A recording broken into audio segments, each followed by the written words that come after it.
I'm getting married in a week to an awesome woman, and I cannot wait to be her husband. We are so excited. My brother is gay, but my family doesn't know, only me and my parents know.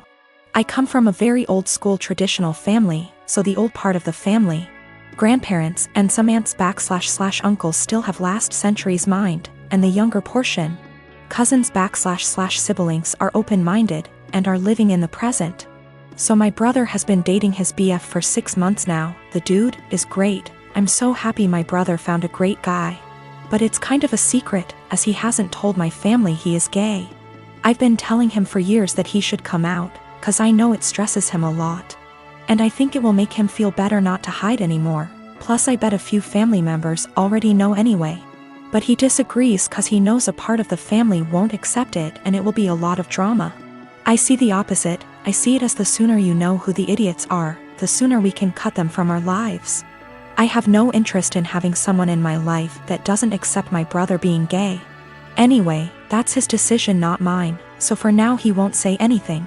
Until a few weeks ago, when he said he wants to bring his BF to my wedding. I was not expecting that, to be honest. So he went from 0 to 100 pretty fast. If it was any other occasion I would be supportive obviously, but I don't think my wedding day is the day to do that. Imagine all the drama and gossip and bullshit that would happen. And I don't want to get the attention away from my fiancé. That's her day. And I don't want to have to worry about that on my wedding day, and I think it's a pretty good reason. I asked him why my wedding day. He said it's because he wants to celebrate love with the 2 people he loves the most. Me and his boyfriend. This is killing me. I would fight my whole family for my brother and never speak to them again if I had to. But my wedding day is supposed to be a celebration, not a family fight, and I can't do this to my wife. That might ruin our future. I didn't even tell her. She is already stressed out, don't want to make it even worse, with a heavy heart. I asked him to please come alone to the wedding, and that I hope he understands me. He started crying and left my house without saying anything. Next day I got a text and he said, "Don't worry, going alone." I tried calling him but he didn't answer me, and my parents don't seem to know what's happening because they didn't say anything. He eventually called me back a few days later. We spoke. He said he understands my side, but things are still weird between us. Is the worst situation of my life. Spoke to fiancé, couldn't keep this from her anymore. She agreed with me. I know it won't be my brother that would cause trouble. The trouble would start with remarks and looks from some aunt / uncle. Doesn't matter, we are spending a lot of money on this wedding, planned it for a long time. My fiancé put her heart and soul into planning this wedding. I don't want to see my bride or mom crying, or some idiot uncle insulting my brother. Literally every other day of my life I will support my brother's decision to come out. Even at the wedding, I would obviously defend him. But the point is, not at the wedding. I am a 33 years old female, and I have had fertility issues for the past couple of years with my husband. He's 35. We went through with consultations, and while we had very promising results for treatment, the cost did give us pause. It wasn't that we couldn't afford it, we just weren't at the point yet where we were willing to pay. I discussed it with my husband and we were both fine with the idea of adopting. My cousin Tiffany, woman 25 years old, is adopted and she supported our choice in looking into it. However, this was a couple of years back, and during that time Tiffany was reunited with her birth parents, and she's been acting pretty hurtful to my aunt and uncle since then. She keeps making posts about how happy she is to know where she comes from and is happy about being reunited with her real family. She even talked about having her birth father walk her down the aisle as a chance to make up for lost time. Obviously my uncle was very hurt about this, but when he voiced it, Tiffany got defensive. She called my uncle selfish, how this was about her and that he knew what he signed up for when raising someone else's kid. Before the pandemic, Tiffany moved closer to where her bio mother lived so they could make up for lost time. And Tiffany kept making post after post about all the fun she was having meeting relatives. And how she called / video chatted with each of her bio parents multiple times a week. Meanwhile, she barely texted back my uncle and aunt once a month. I could tell how heartbroken my aunt and uncle were, but tried to give Tiffany her space, and the few times they said anything she accused them of being selfish and unsupportive.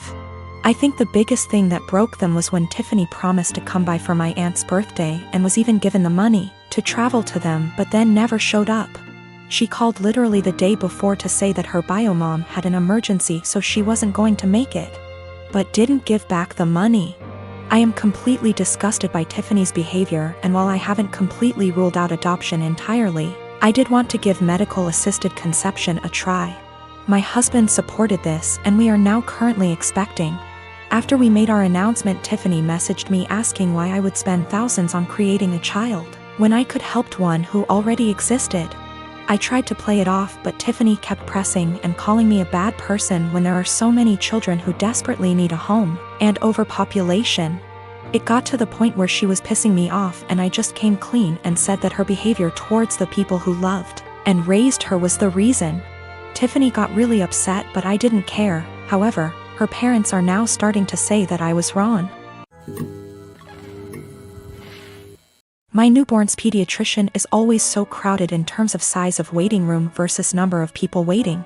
It requires a certain amount of etiquette controlling your kid, because there are no toys, no play area, no real space for shenanigans. Enter lady with 4 kids, a newborn, 2 toddlers, and a kindergarten-aged kid, little girl in question here. She really should have brought an iPad or a second adult or something, because her kids were literally running around this space, yelling and screeching.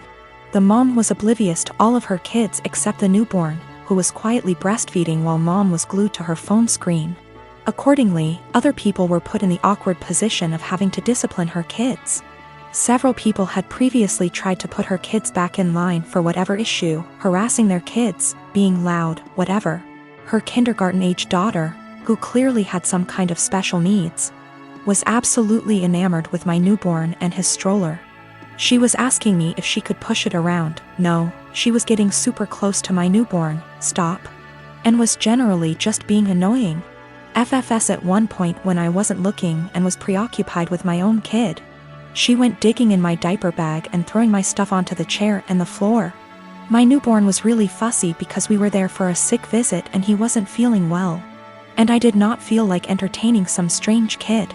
I tried being polite about it. Sweetie, where's your mommy? Points to mom, ma'am. Points to kid. The lady would call her kid back, but the kid just kept coming back to me. Rinse and repeat. I told her she needed to stay with her mom.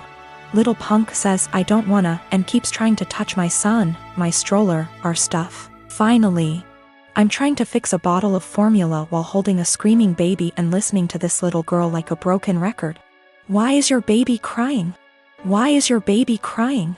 Make him stop. I don't like that, and her annoying self knocks my bottle of formula off the table and into my stroller.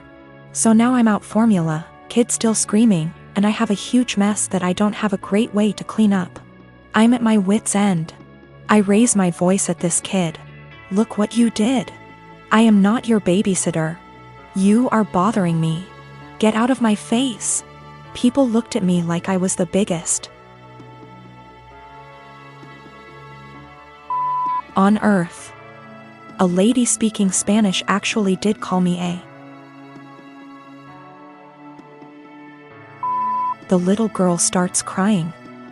I'm not apologizing. The mom confronts me. I tell her she should have been watching her kid, and that's the hill I'm prepared to die on. My sister Amanda never met her bio mom. My dad raised her alone until she was barely 1. My dad and my mom got married in 1992. Amanda knew that my mom wasn't her bio mother. She started pressuring my dad for information on her mom when she was around 17. My dad always gave her vague answers and refused to talk about her bio mom, which put a strain on their relationship. Enters our uncle and revealed the family secret. Apparently, Amy's mom wanted an abortion. She was 19. But my dad and his parents were able to bribe her. They offered her money if she followed up with the pregnancy. And she accepted. My grandparents sold one of their houses and gave her half of that money to Amy's mom when the pregnancy was viable.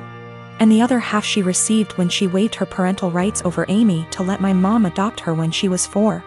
My uncle wasn't supposed to tell her that. My grandparents were furious. Amy stopped her crusade to meet her bio mom, and her relationship with my dad went back to normal. Amy never mentioned her bio mom again. Dad got her into therapy after that. A month ago, Amy found out that she was pregnant. The pregnancy was an accident. She switched birth controls. The problem being, Amy is about to start her surgical residency and her hours are insane. It is basically impossible to raise a baby while working in that rhythm, so she wanted an abortion. The problem is that Mark, her fiancé, 6 years together, wanted her to keep the baby. It caused a big fight. In a move to convince Amy to keep the baby, Mark told Dad about this. Until that point, no one in our family knew about this. Dad talked with her, and they got into an enormous fight. Amy got the abortion 10 days ago. Mark ended up breaking up with her. She is obviously really sad. My dad was acting like a jerk. He was pretending that Amy didn't exist. He didn't want to talk or see her. So on Christmas Day, we were exchanging gifts. When everyone had already finished giving each other gifts, Dad got up and gave Amy her present. He gave her an envelope in front of everyone and told her to open it. It was 3 pictures with something written on the back, a name, an address, and a phone number. Dad told her that he was tired of babying her, that this is a photo of her bio mom and her 2 sons. That was her bio mom address, and that he contacted her bio mom and she is willing to speak with Amy. He gave her Amy's number. Dad thinks that they will have a great relationship since they are so similar. Amy broke down crying. I ended up in a fight with Dad, called him a monster for doing that to her. He just said he was just tired and left. We ended up leaving and she spent the rest of Christmas crying on my shoulder. She is a mess since that. My younger brothers called me a Grinch for making a scene and ruining Christmas. My mom was silent during the whole thing. My parents have been giving me the cold shoulder since Christmas.